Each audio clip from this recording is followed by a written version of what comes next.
Today we're going to do the first part of my acid can beat up your acid, and so can my base. So day one today, we will look at classifying acids. There are 4 Petri dishes we're going to look at. I'm going to give you just a moment to read through the background information in your handout. And so if we could pause the video, and I want you to read through the background information.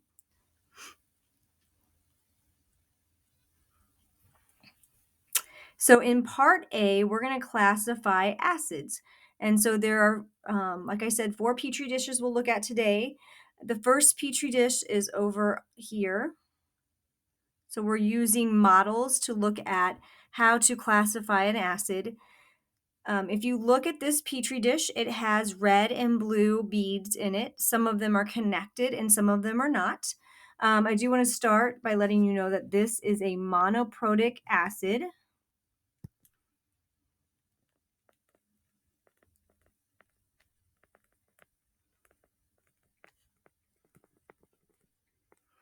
And so a monoprotic acid has 1 acidic hydrogen.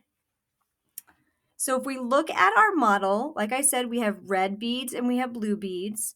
And if you can see in here, there are some that are connected together and there are some that are separate. And so the blue beads on this model, these blue beads, whether they're connected or by themselves, represent a hydrogen ion, and the red beads represent an anion.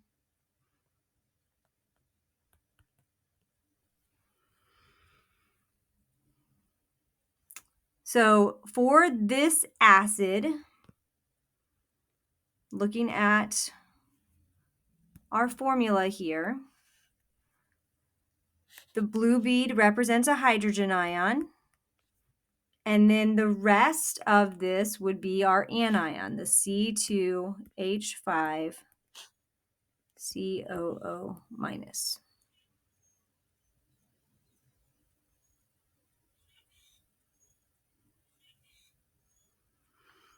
So then we're going to write the dissociation equation for this acid. It just shows us the anions and cations that form when this acid dissociates in water. So we have the formula of the acid.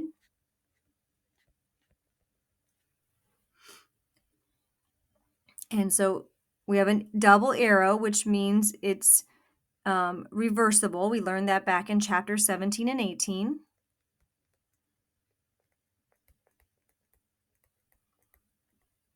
And so we have a hydrogen cation and an acetate anion.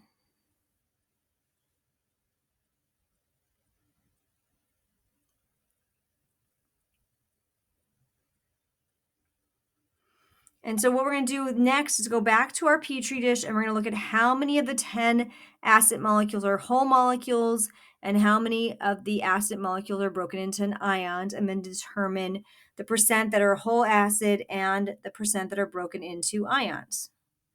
And so if you look, this one's whole. So 1, 2, 3, 4, 5, 6, 7, 8 are whole acid molecules.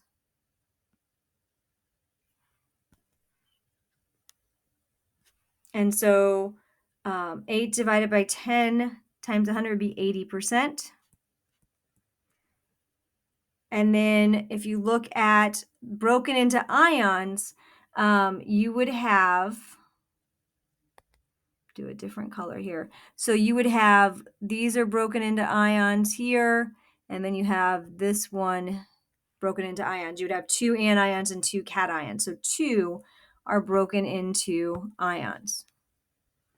And so that divided by 10 times 100 would be 20%.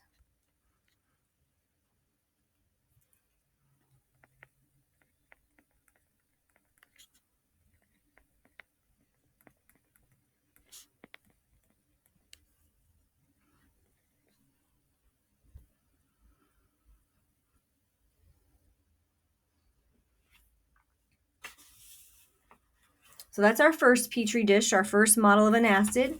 We're going to go on to Petri dish number 2, hydrobromic acid.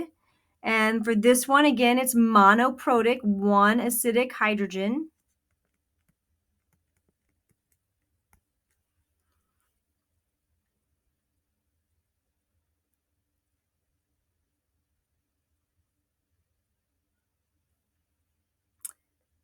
So if we go over and look at our Petri dish, we have white beads, which represent the anion, and we have blue beads, which represent our hydrogen ions.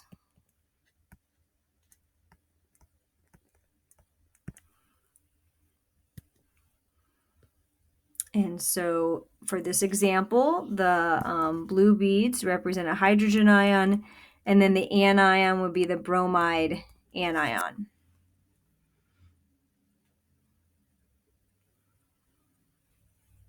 And so if we write the dissociation equation, it's going to form the cations and the anions. And I do want to point out here that we have a single arrow.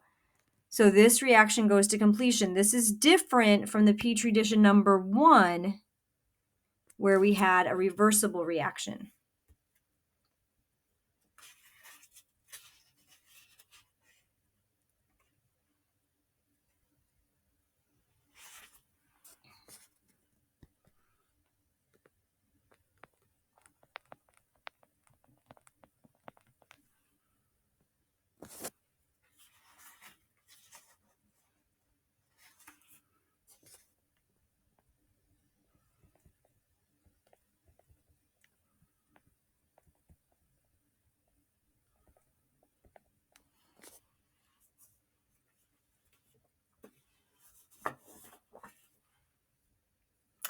So we're going to move on to part 3.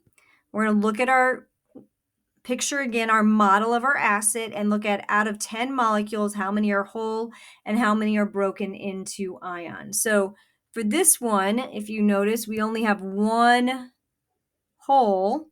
The other 9 are broken into ions, and this is different from Petri dish 1. So 1 whole molecule. So out of 10, that would be 10%. And 9 are broken into ions. That means there were 9 hydrogen ions, 9 blue beads, and 9 bromide anions, 9 white beads. And so that would be 90%.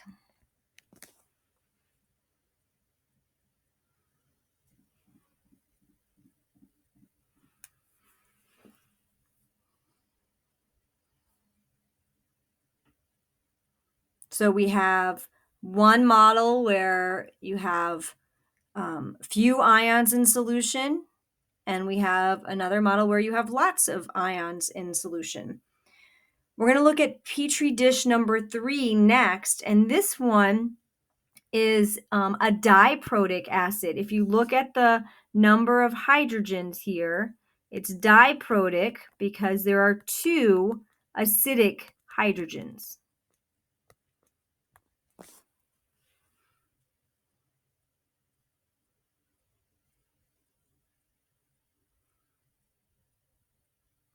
So I'm going to move this over to the model.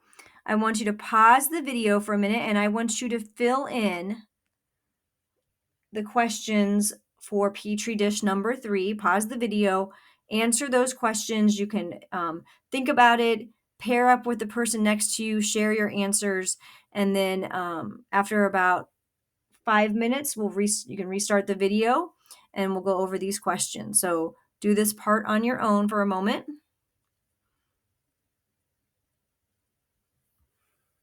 Okay, so you should have gone through the questions for Model 3. We're going to go through them now. I do want to point out here, this one here, when you're answering the first question, there are 2 beads attached to that orange bead. And if you count the number of ions in there, you would have 2 hydrogen ions for every one of the anions. And so the reason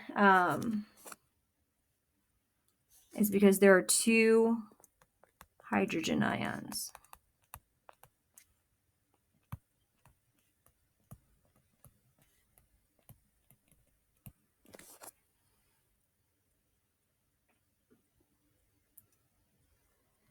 And then if you look at the model and you see we don't have any orange beads by themselves. So not all of the hydrogen ions ionize at one time.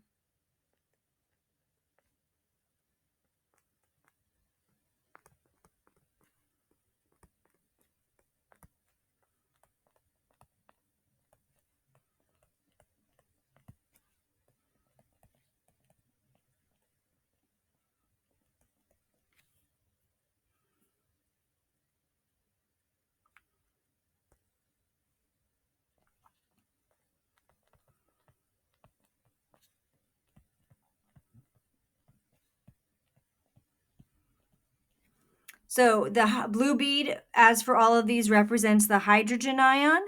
And then for the orange bead, that represents SO4 2 plus. 2 minus, sorry, it's an anion, 2 minus.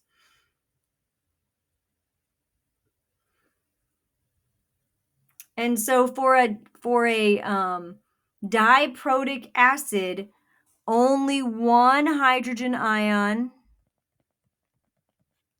dissociates at a time.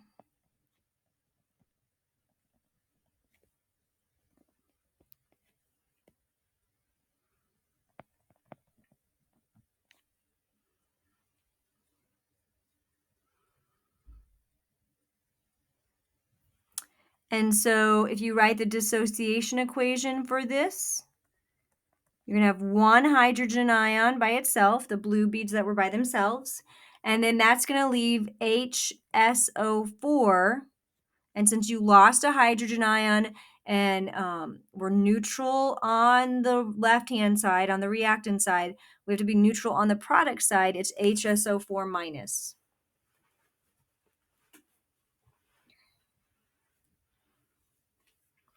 And so if we look back at the Petri dish, there is only one that I circled that was whole. All of the rest are broken into ions. So there's one whole acid molecule and 9 ions. That meant there were 9 hydrogen ions and 9 HSO4 minus. And so that's 10% and 90%.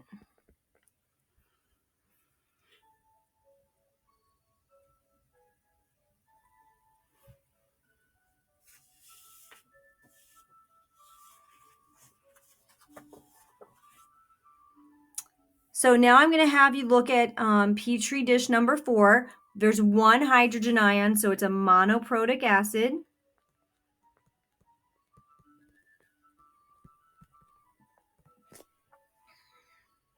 I'm going to show you the model here.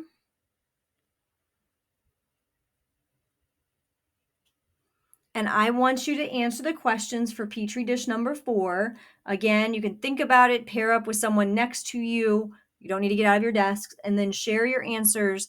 We're going to pause the video for about 4 minutes, and then we'll go over the correct answers.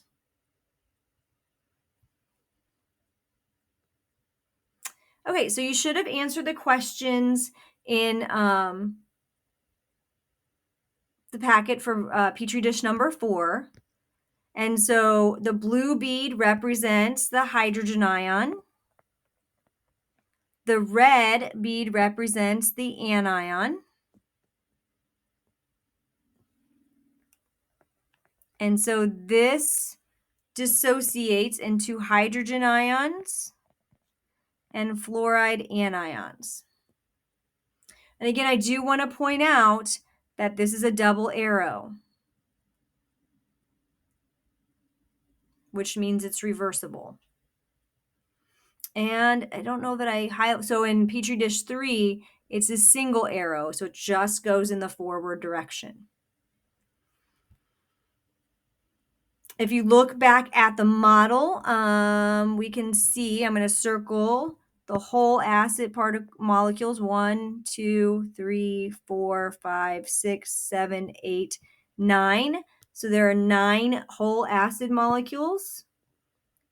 And there was one, that meant one hydrogen ion and one fluoride anion. So 90% were whole molecules and 10% are ions.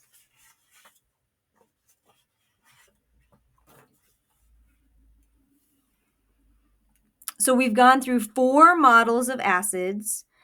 These notes, this one note will be linked in Mrs. Arnold's chapter 14-15 note folder, so you can always look back at it. You do need to have this packet completed. What you're going to do now for the rest of the class period, and this is due tomorrow, is part B, analyzing acids. You have 5 questions to answer. You're to work on those now, and then tomorrow we will do the rest of this packet, and I will start tomorrow's video by going over part B, and then we'll look at acids. So this is due tomorrow. We'll go over it in our video lesson tomorrow, and then we'll do 2 Petri dishes to analyze bases. If you have any questions, please come see me, Mrs. Chapman, in room 335. You can send me a message in Schoology if you have any questions as well. Have a good day.